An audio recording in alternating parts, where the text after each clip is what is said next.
Le 8 septembre dernier, Élisabeth II s'est éteinte à l'âge de 96 ans, après 70 ans de règne.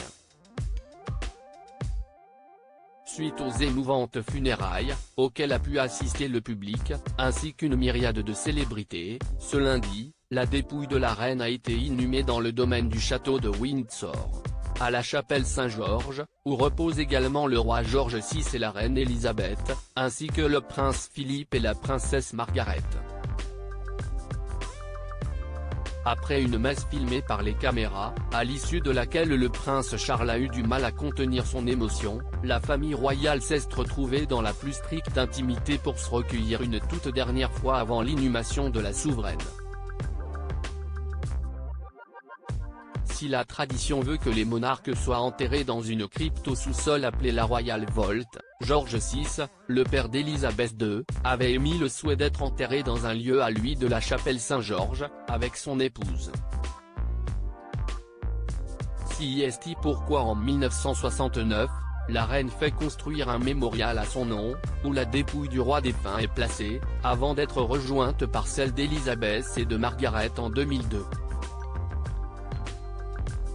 Ce lundi, le cercueil d'Élisabeth II a d'abord été descendu dans la Royal Vault avant d'être ressorti avec celui du prince Philippe pour être placé dans la petite annexe du mémorial familial où reposent déjà les parents et la sœur de la reine. Le caveau, surplombé d'une dalle inscrite dans le sol, est visible depuis une porte en métal dans la chapelle Saint-Georges.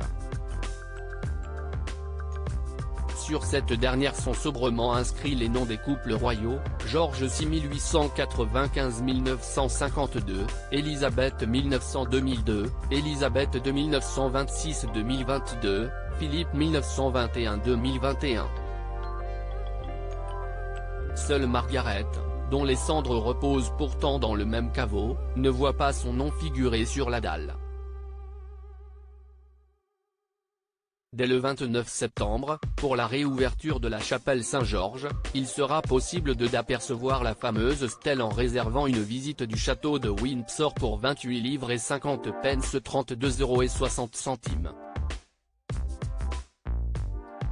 Élisabeth II, ce célèbre président qu'elle détestait disparu le 8 septembre dernier après 70 ans de règne, Élisabeth II laisse forcément un grand vide dans le cœur des Britanniques.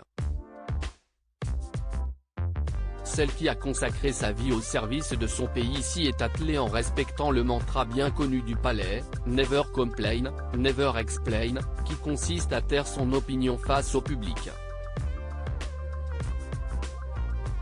Difficile, donc, de définir ce qui se passait réellement dans la tête de cette dernière. Pour cela, il fallait compter sur les experts royaux, pour qui les murs du palais n'avaient aucun secret. Ce mardi, dans Touche pas à mon poste, CIST justement Bertrand Decker, le journaliste passionné par les familles royales, qui faisait quelques confidences à propos de la monarque disparue. Ce dernier a notamment révélé qu'Élisabeth II détestait Donald Trump. Les rapports avec Donald Trump sont très mauvais, a expliqué Bertrand Decker avant d'ajouter, CIST un grossier personnage, il n'a aucune éducation. Il a osé venir avec son hélicoptère en 2018 sur le gazon de Buckingham Palace. Et la reine redoutait ses opinions politiques, au point qu'elle s'était parée de cette fameuse parure de rubis et elle a ostensiblement, devant les photographes, caressé sa parure. Je me demandais pourquoi, et en réalité, CIST parce que le rubis repousse les forces du mal. Sans surprise, l'ancien président des États-Unis n'avait pas reçu de carton d'invitation pour assister aux obsèques de la monarque ce lundi.